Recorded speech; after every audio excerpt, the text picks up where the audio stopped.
봉독할 하나님의 말씀은 요한복음 18장 1절에서 27절에 있는 말씀입니다. 하나님의 말씀입니다.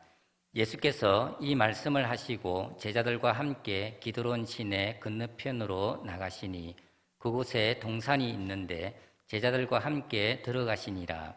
그곳은 가끔 예수께서 제자들과 모이시는 곳이므로 예수를 파는 유다도 그곳을 알더라.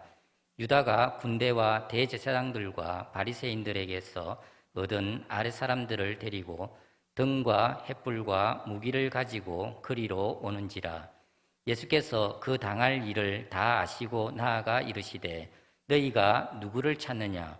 대답하되 나사렛 예수라 하거늘 이르시되 내가 그니라 하시니라. 그를 파는 유다도 그들과 함께 섰더라. 예수께서 그들에게 내가 그니라 하실 때에 그들이 물러가서 땅에 엎드러지는지라.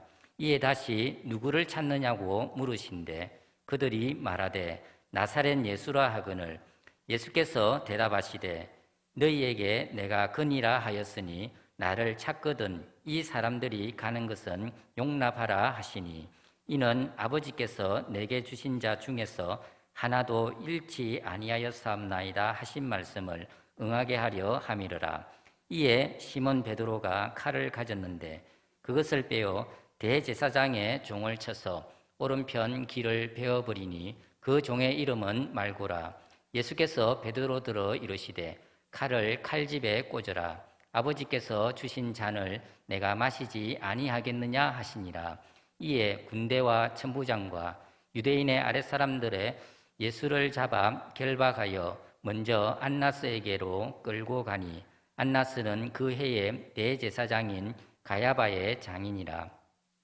가야바는 유대인들에게 한 사람이 백성을 위하여 죽는 것이 유익하다고 권고하던 자르라. 시몬 베드로와 또 다른 제자 한 사람이 예수를 따르니 이 제자는 대제사장과 아는 사람이라. 예수와 함께 대제사장의 집들에 들어가고 베드로는 문 밖에 서 있는지라. 대제사장을 아는 그 다른 제자가 나가서 문 지키는 여자에게 말하여 베드로를 데리고 들어오니 문 지키는 여종이 베드로에게 말하되 너도 이 사람의 제자 중 하나가 아니냐 하니 그가 말하되 나는 아니라 하고 그때가 추운 고로 종과 아랫사람들이 불을 피우고 서서 쬐니 베드로도 함께 서서 쬐더라. 대제사장이 예수에게 그의 제자들과 그의 교훈에 대하여 물으니 예수께서 대답하시되 내가 드러내놓고 세상에 말하였노라. 모든 유대인들이 모이는 회당과 성전에서 항상 가르쳤고 은밀하게는 아무것도 말하지 아니하였거늘 어찌하여 내게 묻느냐? 내가 무슨 말을 하였는지 들은 자들에게 물어보라.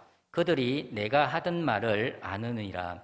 이 말씀을 하시매 곁에 섰던 아랫사람 하나가 손으로 예수를 쳐 이르되 네가 대제사장에게 이같이 대답하느냐 하니 예수께서 대답하시되 내가 말을 잘못하였으면 그 잘못한 것을 증언하라. 바른 말을 하였으면 네가 어찌하여 나를 치느냐 하시더라. 안나스가 예수를 결박한 그대로 대제사장 가야바에게 보내니라. 시몬 베드로가 서서 불을 쬐더니 사람들이 묻되 너도 그 제자 중 하나가 아니냐? 베드로가 부인하여 이르되 나는 아니라 하니 대제사장의 종 하나는 베드로에게 길을 잘린 사람의 친척이라. 이르되 네가 그 사람과 함께 동산에 있는 것을 내가 보지 아니하였느냐? 이에 베드로가 또 부인하니 곧 닭이 울더라. 아멘. 할렐루야. 그리스도인들이 마땅히 모범이 되어야 하지만 그렇지 못할 경우가 있습니다. 저는 그럴 때에는 욕도 먹어야 하고 벌도 받는 것이 당연하다고 생각합니다. 그런데 그런 일이 없음에도 불구하고 악한 사람들이 공연히 우리를 공격하고 괜한 트집을 잡아서 교회를 괴롭히면 과연 이럴 때 우리는 어떻게 대응해야 되겠습니까? 지금도 세계 각국에서 극단적 이슬람주의자들이 기독교인들을 처형하고 또 심지어는 공개적인 자리에서 참수하는 이런 일들도 벌어지고 있습니다. 북한도 예외는 아니죠. 남한보다 훨씬 더 부흥했던 북한 교회였지만 남북이 분단된 이후로 3대째 독재가 이어지면서 교회는 거의 파괴되었고 그리스도인들은 비참하게 순교를 당해야 했습니다. 만일 이런 힘든 일들이 우리에게 일어난다면 우리는 과연 어떻게 대응해야 되겠습니까? 물론 우리가 지금 북한이나 이슬람 국가에서 일어나는 심각한 핍박을 받을 그런 상황은 아니지만 우리나라에도 교회를 없어져야 할 사회의 악으로 생각하고 적폐 세력으로 규정해서 공격하는 사람들이 있기 때문에 터무니없이 언론의 공격을 받을 수도 있고 혹은 공공기관이나 개인으로부터 부당한 대우를 받는 이런 일들도 생기곤 하는 것입니다. 이처럼 우리가 가진 신앙 때문에 교회나 우리 자신이 피해를 입게 될 때 과연 우리는 어떻게 대응해야 되겠습니까? 굳이 신앙적인 이유가 아니라도 살다 보면 악한 사람으로부터 부당한 대우를 받거나 인신공격을 당하거나 또 직접적인 피해를 입는 그런 경우들이 생기지 않습니까? 이럴 때 그리스도인들은 어떻게 대응을 해야 합니까? 세상 사람들과 우리가 어떻게 달라야 하는 것입니까? 자, 오늘 우리가 함께 읽은 본문은 예수님이 아무런 죄도 없으심에도 불구하고 악한 자들의 공격을 받으시고 체포되시는 과정을 보여주고 있습니다. 불법한 일들이 예수님에게 행해지고 있지만 예수님은 조금도 자기 안위를 생각하지 않으시고 묵묵히 자신이 가야 할 길을 가고 계십니다. 피하려 하지 않으셨고 부당하다고 외치지 않으셨고 마치 도수장으로 끌려가는 어린 양처럼 아무런 대응도 하지 않으시고 묵묵히 고난의 길을 가십니다. 예수님께서 오시기 전 750년 전 이사야 선지자는 이럴 예수님의 모습을 미리 예언했는데 이사야 53장 7절 8절에 그가 곤욕을 당하여 괴로울 때에도 그의 입을 열지 아니하였으며 마치 도수장으로 끌려가는 어린 양과 털 깎는 자 앞에서 잠잠한 양같이 그의 입을 열지 아니하였도다. 그가 곤욕을 당하여 괴로울 때에도 그의 입을 열지 아니하였으며 마치 도수장으로 끌려가는 어린 양과 털 깎는 자 앞에서 잠잠한 양같이 그의 입을 열지 아니하였도다 라고 예언했습니다. 그 예언처럼 예수님은 지금 묵묵히 고난의 길을 가고 계시는 것입니다. 예수님이 이렇게 하셨던 것은 바로 그것이 자신을 향한 하나님의 뜻이라는 사실을 예수님께서 아셨기 때문입니다. 예수님은 하나님의 뜻대로 고난을 받으셨습니다. 그런데 오늘 우리가 이 사건에 주목해야 되는 이유가 있습니다. 그것은 예수님의 이 모습이 우리 그리스도인들이 고난을 당할 때 어떻게 행동해야 될지를 보여주는 우리의 본보기고 우리의 모범이라는 사실입니다. 베드로전서 2장 21절에서 23절에 이를 위하여 너희가 부르심을 받았으니 그리스도도 너희를 위하여 고난을 받으사 너희에게 본을 끼쳐 그 자취를 따라오게 하려 하셨느니라. 그는 죄를 범하지 아니하시고 그 입에 거짓도 없으시며 욕을 당하시되 맞대어 욕하지 아니하시고 고난을 당하시되 위협하지 아니하시고 오직 공의로 심판하시는 이에게 부탁하시며 라고 말씀하고 있습니다. 예수님께서 지금 보여주시는 이 모습이 그리스도인들인 우리가 고난의 때에 어떻게 행동해야 되는지를 보여주시려는 본보기로 예수님이 이렇게 하셨다는 것입니다. 그 발자취를 따라오게 하시려고 예수님께서 지금 이 본문에 기록된 이 모습들을 보여주고 계신다는 것입니다. 그러므로 이제 우리는 이 본문을 살펴보면서 우리가 부당한 어려움을 겪을 때, 우리가 죄를 지어서 처벌을 받는 이런 상황을 말씀드리는 것이 아니고, 우리가 부당하게 또 때로는 정말 뜻하지 않는 그런 어려움을 겪을 때 과연 이 고난의 상황에서 어떻게 행동해야 되는지 본문을 살펴보면서 하나님의 뜻대로 받는 고난은 어떤 것인지를 함께 생각해 보겠습니다. 하나님의 뜻대로 받는 고난, 첫째는 자기의 안위를 생각하지 않고 하나님의 뜻을 생각하는 것입니다. 예수님은 고난 중에서 오직 하나님의 뜻에 집중하셨고 그것을 이루고자 하셨습니다. 11절 말씀에 예수께서 베드로더러 이르시되 칼을 칼집에 꽂으라. 아버지께서 주신 잔을 내가 마시지 아니하겠느냐 라고 말씀하고 계십니다. 예수님은 지금 이 고난이 아버지께서 주신 고난의 잔이라는 사실을 생각하고 계십니다. 예수님은 오직 하나님의 뜻에만 집중하셨습니다. 사실 이 하나님의 뜻은 자신에게는 너무나도 큰 고통을 수반하는 것이기 때문에 예수님에게는 준비가 필요했습니다. 그래서 예수님은 기도하십니다. 오늘 본문에 보면 1절에 예수님께서 동산으로 가셨다고 하는데 그곳에서 어떤 일들이 일어났는지는 요한복음에는 기록되어 있지 않지만 다른 복음서에는 자세히 기록되어 있습니다. 예수님은 그곳에서 기도하셨습니다. 어떤 기도를 하셨습니까? 하나님의 뜻대로 고난을 받을 수 있게 해달라고 예수님이 기도하셨던 것입니다.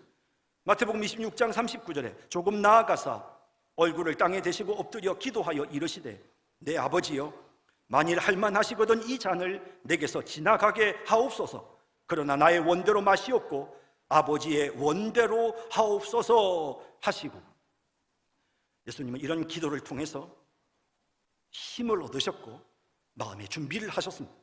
하나님의 뜻대로 고난을 받으시기 위한 기도의 준비를 하셨던 것입니다.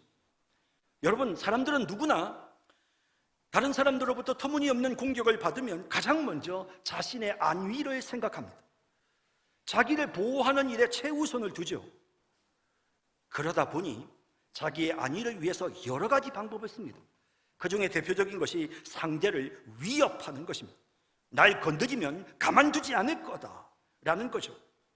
감히 나를 건드려 내 능력을 보여줄까라는 것입니다. 사실 예수님은 엄청난 능력을 가지신 분이지만 이 상황에서 전혀 자기를 과시하지 않으십니다. 6절을 보면 예수님의 능력이 느껴지지 않습니까? 예수께서 그들에게 내가 그니라 하실 때 그들이 물러가서 땅에 엎드러지는지라 라고 되어 있습니다. 이 군인들이 말입니다. 예수님을 체포하러 온 이 군인들이 예수님의 한 말씀에 그만 갑자기 놀라서 땅바닥에 엎드려 버렸습니다. 예수님의 능력의 한 부분, 일부분만을 잠깐 보여주고 있습니다. 사실 예수님은 이보다 더 엄청난 능력을 발휘하실 수 있지만 예수님은 이 상황에서 자신의 능력을 전혀 사용하지 않으셨습니다. 마태복음 26장을 보면 예수님께서 이 상황에서 베드로에게 하신 말씀이 나오는데 53절에 너는 내가 내 아버지께 구하여 지금 12군단 더 되는 천사를 보내시게 할 수 없는 줄로 아느냐라고 말씀하십니다. 예수님은 12군단을 동원하실 수 있는 능력이 있으셨습니다. 아니 이 12군단이 얼마만큼 수만 명의 이 그런 군대겠죠. 그런데 이 군대는 시시한 이 땅의 군대가 아니고 하늘의 천사들 군대입니다. 이런 일을 하실 수 있음에도 불구하고 예수님은 자신의 능력을 나타내지 않으셨습니다. 자신의 안위를 생각하지 않으셨습니다. 그저 하나님의 뜻에만 주목하셨던 것입니다. 사실 자신이 어떤 어려움을 겪게 되면 사람들은 이렇게 상대를 위협하기도 하지만 자신에게 능력이 없다고 생각하면 누군가의 뒤로 숨으려고 합니다. 자신의 안위를 위해서 피하고 숨는 길을 선택합니다. 특히 거짓말로 어떻게든지 위기를 모면하려고 애를 쓰죠. 본문에 등장하는 예수님의 제자 베드로는 이 고난의 상황에서 자기 자신의 안위를 생각하다가 예수님의 제자가 아니냐라는 질문에 거짓말을 3번이나 하게 됩니다. 그러나 예수님은 이 힘든 상황에서도 조금도 자신의 안위를 위해서 얼렁뚱땅 이 위기를 벗어나려고 하지 않습니다. 예수님은 조금도 거짓이 없으셨습니다.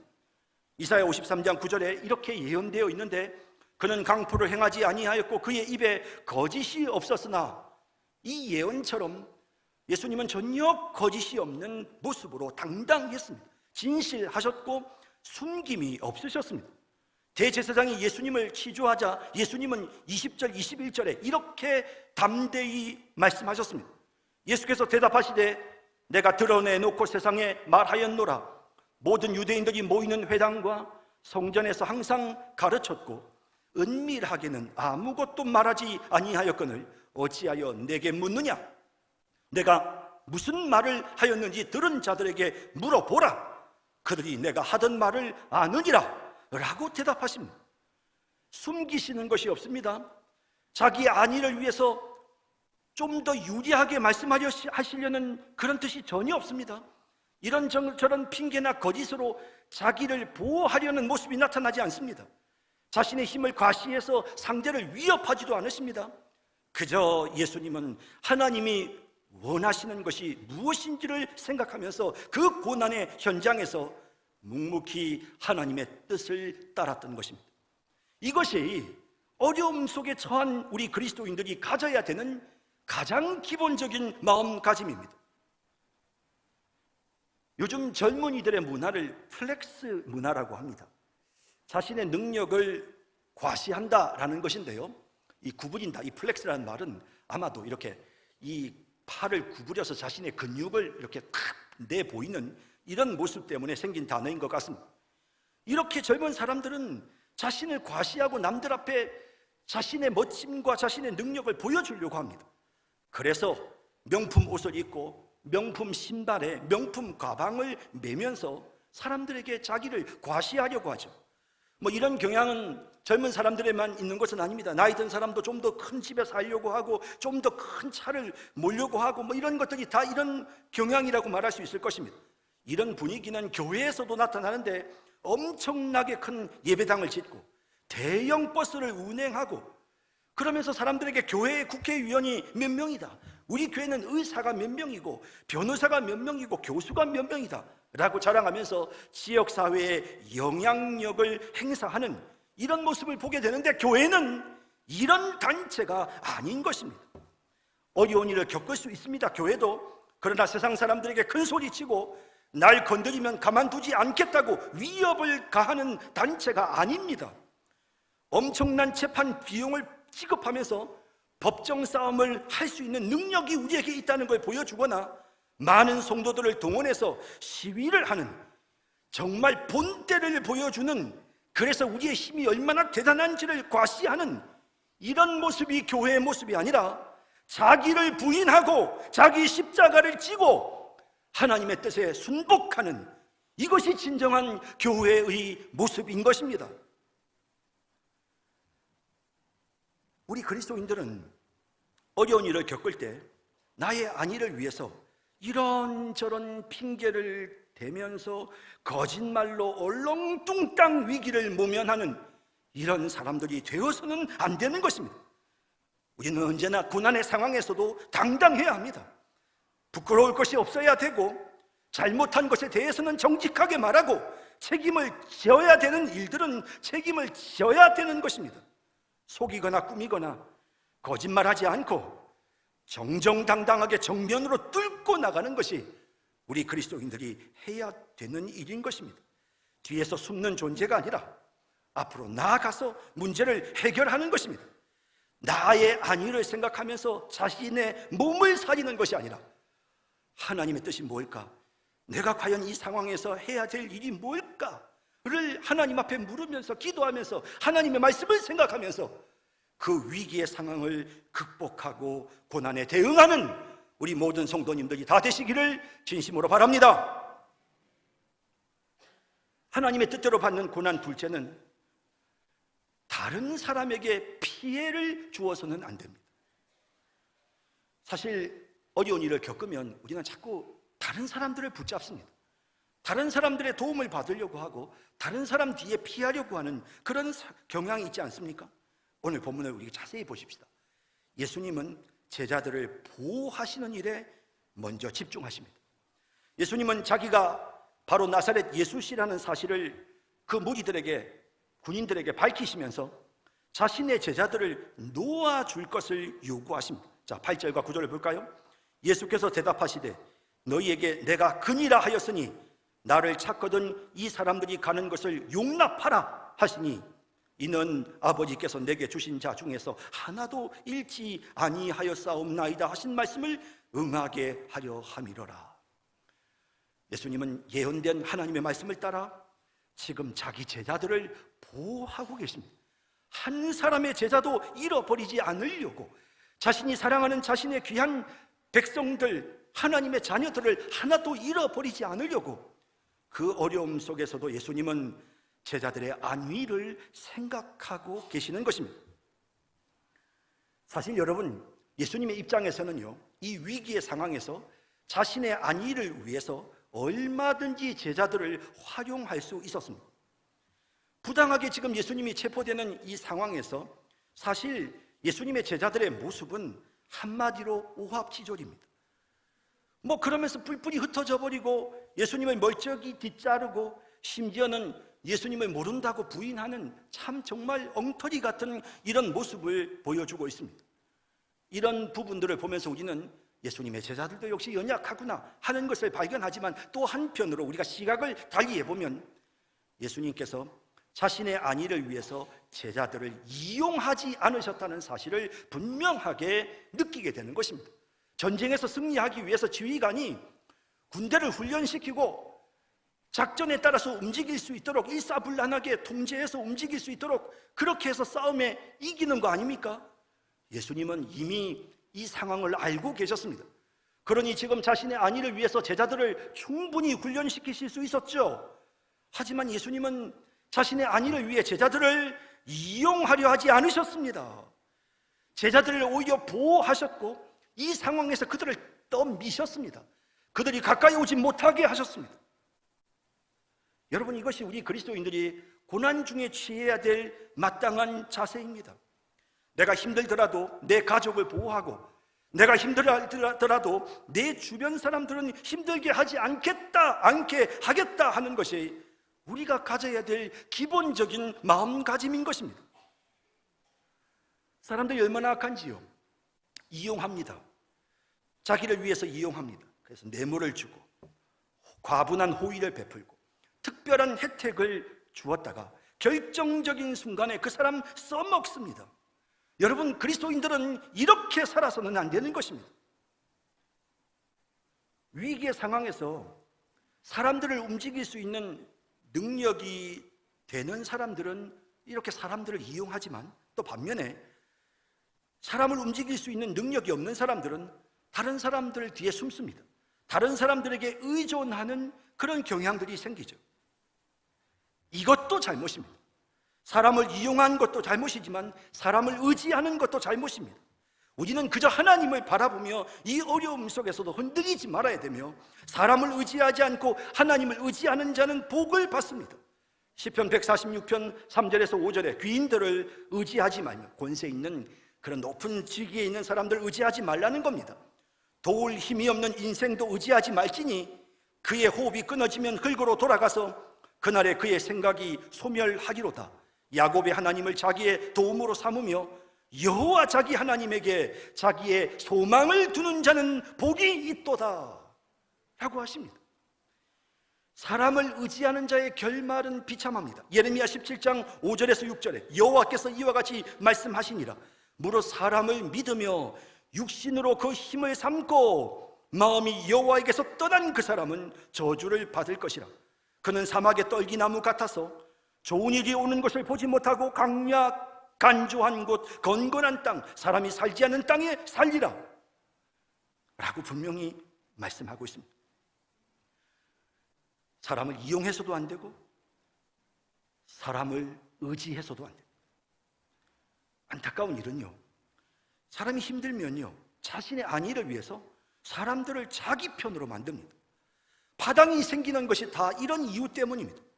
갈등의 중심에 있는 사람들이 편 가르기를 해서 자기뿐만 아니라 주변에 있는 많은 사람들을 위험에 빠뜨립니다.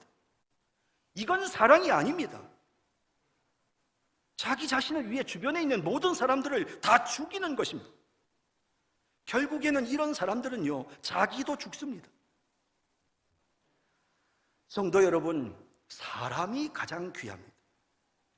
예수님이 부당한 대우를 받으시고 위험에 처했지만 제자들을 곁에 두지 않으시고 밀어내시면서 제자들을 보호하려 하셨습니다. 우리도 마찬가지입니다. 위험하고 힘들 때 다른 사람들을 끌어들여서는 안 됩니다. 나로 인해 다른 사람들이 고통을 겪게 해서는 안 됩니다. 내가 십자가를 져야죠. 그게 그리스도인입니다. 내 편을 만들려고 하지 마십시오. 이 사람 저 사람 찾아다니면서 도와달라고도 하지 마십시오. 내가 바라보고 의지할 분은 하나님밖에는 없습니다. 예수님은 제자들에게 고별 설교를 하시면서 자신의 당할 어려움을 이렇게 말씀하셨습니다. 요한복음 16장 32절에 보라, 너희가 다 각각 제 곳으로 흩어지고 나를 혼자 둘 때가 오나니 벌써 왔도다. 그러나 내가 혼자 있는 것이 아니라 아버지께서 나와 함께 계시느니라. 여러분, 이것이 우리의 자세이고 태도입니다. 사람 의지하지 않고 하나님 바라보면서 사람들을 어렵게 만들지 말고 결국에는 사람 이용하고 사람 내 편 만들고 사람 뒤에 숨어서 그 사람 도움을 받으려고 하면 다 어려워집니다. 여러분, 우리 하나님 의지하면서 고난의 상황을 잘 이겨낼 수 있는 그런 우리 모든 성도님들이 다 되시기를 진심으로 바랍니다. 하나님의 뜻대로 받는 고난 셋째는 어떤 경우에도 폭력을 사용해서는 안 된다는 것입니다. 부당한 대우를 받을 때 정당한 방법으로 항의할 수 있습니다. 예수님도 부당하게 폭행을 당하신 일에 대해 항의하시죠. 23절에 예수께서 대답하시되 내가 말을 잘못하였으면 그 잘못한 것을 증언하라. 바른 말을 하였으면 내가 어찌하여 나를 치느냐? 라고 항의하시는 예수님의 모습이 나옵니다.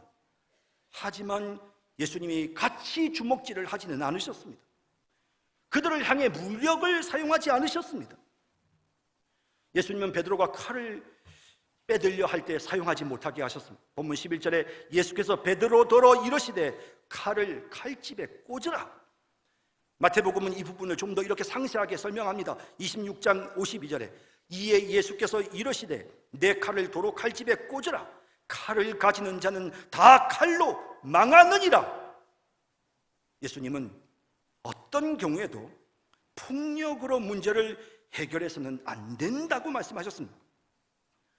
로마서 12장 17절에서 18절에 아무에게도 악을 악으로 갚지 말고 상대가 폭력을 쓰더라도 나는 같이 폭력을 써서는 안 된다는 것입니다. 모든 사람 앞에서 선한 일을 도모하라. 할 수 있거든 너희로서는 모든 사람과 더불어 화목하라. 그리고 21절에 악에게 지지 말고 선으로 악을 이기라 하셨습니다. 선으로 악을 이기는 게 뭐냐? 예수님 마태복음 5장 38절에서 44절에 이렇게 선으로 악을 이기는 것을 설명하셨습니다. 눈은 눈으로 이는 이로 갚으라 하였다는 것을 너희가 들었으나 나는 너희에게 이르노니 악한 자를 대적하지 말라. 누구든지 내 오른편 뺨을 치거든 왼편도 돌려대며 또 너를 고발하여 속옷을 가지고자 하는 자에게 겉옷까지도 가지게 하며 또 누구든지 너로 억지로 오리를 가게 하거든 그 사람과 심리를 동행하고 내게 구하는 자에게 주며 내게 꾸고자 하는 자에게 거절하지 말라. 또 내 이웃을 사랑하고 내 원수를 미워하라 하였다는 것을 너희가 들었으나 나는 너희에게 이르노니 너희 원수를 사랑하며 너희를 박해하는 자들을 위하여 기도하라 라고 말씀하셨습니다. 여러분, 이것이 바로 선으로 악을 이기시는 모습입니다. 1919년 3월 1일 일본을 대항해서 우리 민족이 일으킨 3.1 운동은 전 세계적으로 참으로 높게 평가되는 민족 운동입니다. 그 이유는 그리스도인들이 이 운동을 주도하면서 비폭력으로 나갔기 때문입니다. 거기에 힘이 있는 것입니다. 미국은 1월 셋째 주 월요일 마틴 루터 킹 목사가 태어난 날을 기념해서 국공일로 정하고 마틴 루터 킹 데이라고 부르고 있습니다. 어떤 한 사람의 생일날을 국공일로 정했다라는 것은 굉장히 아주 이례적이죠. 아주 특별하다는 느낌이 듭니다. 미국의 유명한 인권운동가인 마틴 루터 킹 목사는 인종차별에 대항하면서, 흑인들에 대한 인종차별에 대항하면서 인권 해방운동을 주도했습니다. 그의 노력으로 인하여 흑인의 인권이 향상되었고 비로소 흑인들에게 참정권, 투표권이 온전하게 부여되었습니다. 그는 1964년에 그 업적을 인정받아 노벨 평화상을 수상했지만 결국 1968년 한 백인이 쓴 총에 세상을 떠나고 맙니다. 그가 이처럼 영향력 있는 인물이 되었던 이유는 무엇일까? 처음부터 끝까지 그는 비폭력을 외쳤습니다. 주님께서 말씀하신 대로 그는 칼을 들지 않았던 것입니다. 1956년 1월 29살의 짐 엘리엇을 비롯한 5명의 젊은 미국인 선교사가 에콰도르의 아마존 정글에 사는 아우카족을 전도하기 위해 정글에 들어갔다가 아우카족의 공격을 받고 모두 창에 찔려 죽임을 당합니다. 그 선교사들의 호주머니에는 권총이 있었지만 그들은 끝까지 권총을 사용하지 않았습니다. 이것이 바로 예수님이 보여주신 비폭력 정신이고 기독교 정신인 것입니다. 아이고 뭐 그렇게 고고하게 한들 누가 알아줍니까? 그렇게 해서 죽으면 끝인데, 이렇게 항변할 수 있습니다. 하지만 알아주시는 분이 있죠. 하나님이 알아주십니다. 하나님이 갚아주십니다. 우리는 그 믿음을 가지고 있는 것입니다. 우리가 영화를 보면 복수를 소재로 한 영화가 참 많죠. 억울하게 죽음을 당하거나 억울한 일을 겪은 사람에 가까운 사람들이 복수를 합니다. 근데 그렇게 그 처절한 복수를 하는 그 영화를 보면 한 가지 기본적인 단서가 있습니다. 그게 뭐냐면 공권력이 그 문제를 해결해 주지 못해요. 공권력이 제대로 나쁜 놈들을 처벌하지 못하니까, 그러니까 그 가까운 사람들이, 그 피해를 입은 사람들이 나서서 응징하고 복수를 하는 것입니다. 하지만 우리는 어떻습니까? 우리는 하나님을 믿습니다.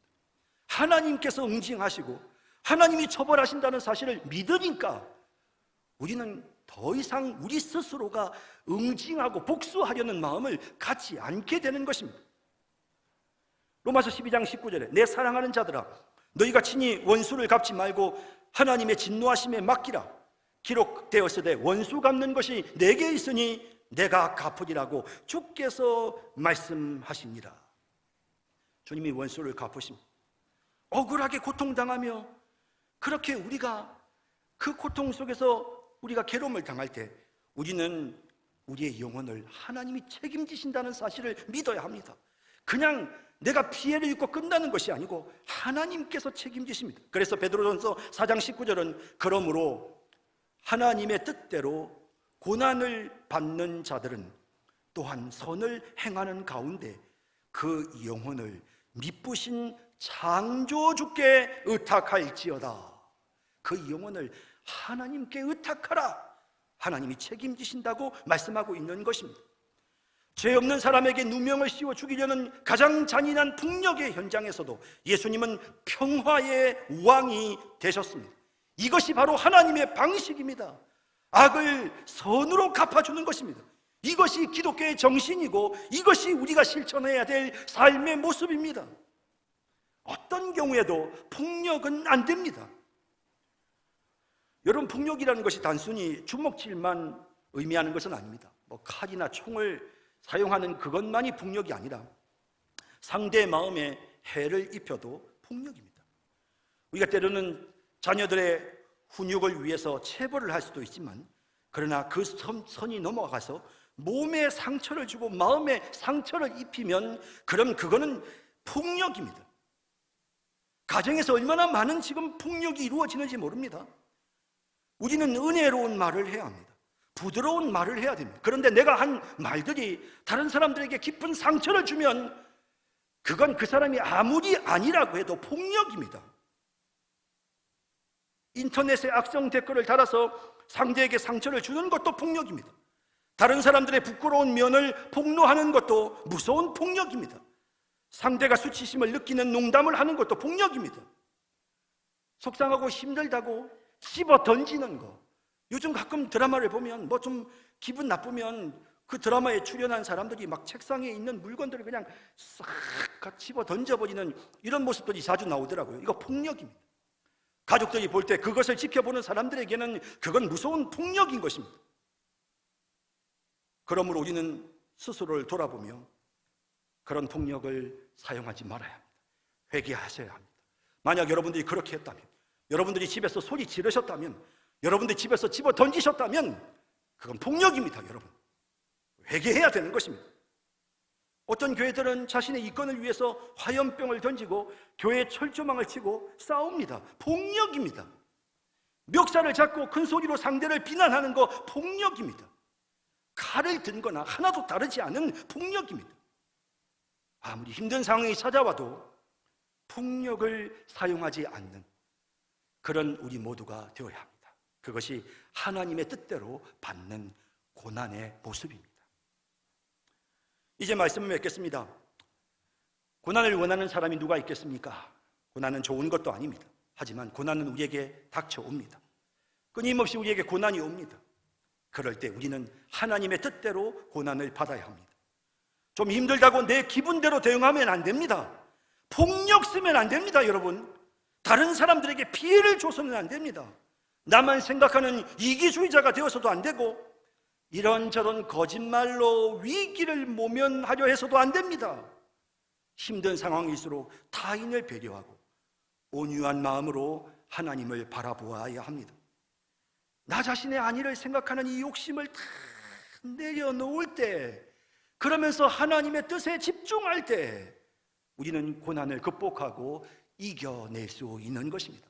어떤 고난이라도 우리 주님의 모습을 본받아서 극복하고 이겨내는 우리 성산교회 모든 성도님들이 되시기를 주님의 이름으로 축원합니다. 사랑의 주님, 은혜를 감사드립니다. 하나님의 말씀을 통해서 우리에게 찾아오는 고난의 상황에 우리가 어떻게 대응해야 되는지를 분명하게 깨닫게 해주셔서 감사합니다. 예수님의 모습을 본받습니다. 주님, 우리에게 폭력적인 성향이 있습니다. 우리가 때로는 사람들을 의지하고 사람을 이용하면서 모면하려 합니다. 특히나 이런저런 거짓말을 들이대며 얼렁뚱땅 위기의 상황을 넘어가려고 하는 이런 잘못된 모습들이 우리에게 너무 많습니다. 우리 자신의 안위를 생각하다 보니 자꾸 이런 실수를 저지릅니다. 하나님, 그렇게 되지 않게 해주시고 힘들고 어려운 상황이 찾아올 때 하나님의 뜻이 뭘까? 하나님의 뜻이 뭘까? 내가 어떻게 해야 되나? 하나님, 제가 어떻게 해야 합니까? 기도하며 하나님의 말씀을 생각하며 그 어려움을 잘 극복하고 이겨내는 예수님처럼 고난을 통해 하나님께 영광 돌리는 저희들의 모습이 되게 하여 주옵소서. 예수님의 이름으로 기도드립니다. 아멘.